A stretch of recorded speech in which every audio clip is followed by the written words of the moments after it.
ফিরে এলাম বিরতির পর। আপনারা দেখছেন নিউজ ভ্যানগার্ড, সঙ্গে রয়েছে আমি শুভেন্দু। এবার যেদিকে আমরা চোখ রাখবো, তপন চক্রবর্তীর 25তম শহীদান দিবস পালন করলেন ছাত্র যুবরা। মেলার মঠের ছাত্র যুব ভবনে পালন করেন ভারতীয় গণতান্ত্রিক যুব ফেডারেশন এই তার শহীদান দিবস, এবং এদিন প্রয়াত তপন চক্রবর্তীর প্রতিকৃতিতে পুষ্পার্ঘ্য অর্পণ করেন, শ্রদ্ধা নিবেদন করেন বাম ছাত্র যুব সংগঠনের নেতৃত্ব। সেই ছবি আপনারা দেখতে পাচ্ছেন। তারা ঠিক কি জানাচ্ছেন একবার শুনবো। আগের দিন পর্যন্ত এই পদে ছিলেন। মাত্র 32 বছরের জীবন। ভয়াবহ বিচ্ছিন্নতাবাদ, সন্ত্রাসবাদ মাথাচাড়া দিয়ে উঠেছে। এই সময় জাতি উপজাতির মৈত্রী, মানুষে মানুষে অবিশ্বাস, খুন, সন্ত্রাস, রাহাজানি ব্যাপকভাবে মাথাচাড়া দিয়ে উঠেছিল। মূলত হচ্ছেন আমাদের রাজ্যের শান্তি সম্প্রীতিকে বিনষ্ট করে ওই সময় কি করে বামফ্রন্ট সরকারটাকে শেষ করা যায়, তার পেছনে মূল রাজনৈতিক ষড়যন্ত্র এই সময় চলছিল। এর বিরুদ্ধে দাঁড়িয়ে বামপন্থীরা লড়াই করেছিলেন শান্তি আমাদের রাজ্যে ফিরিয়ে আনার জন্য, গণতন্ত্রকে অক্ষুণ্ণ রাখার জন্য। সেই কাজে ব্রতী ছিলেন আমাদের যুব আন্দোলনের অন্যতম নেতা, কল্যাণপুর পঞ্চায়েত সমিতিরও তিনি ভাইস চেয়ারম্যান ছিলেন, কমরেড তপন চক্রবর্তী। এবং 31 তারিখ তিনি একটা এলাকায় গিয়েছিলেন এই শান্তি বৈঠক করার জন্য।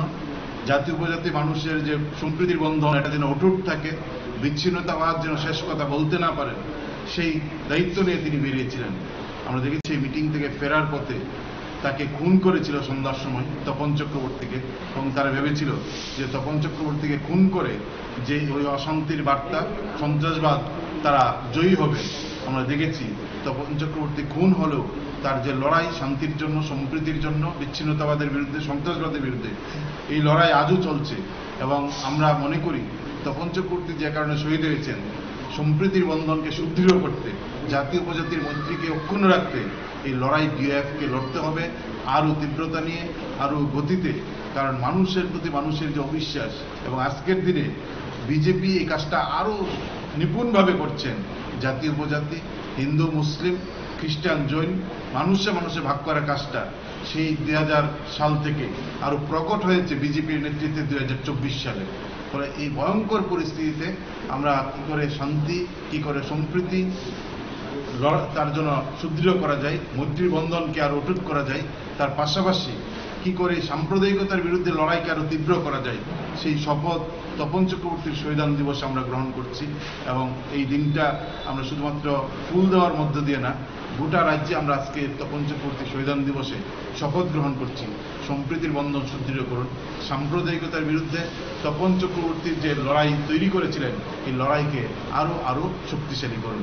এই বার্তায় গোটা রাজ্যে আমরা দিচ্ছি। একেবারেই শুনলেন বাম ছাত্র যুব নেতা তিনি ঠিক কি জানাচ্ছেন, এবং তাদের সেই আদর্শের কথাও তারা কিন্তু জানালেন।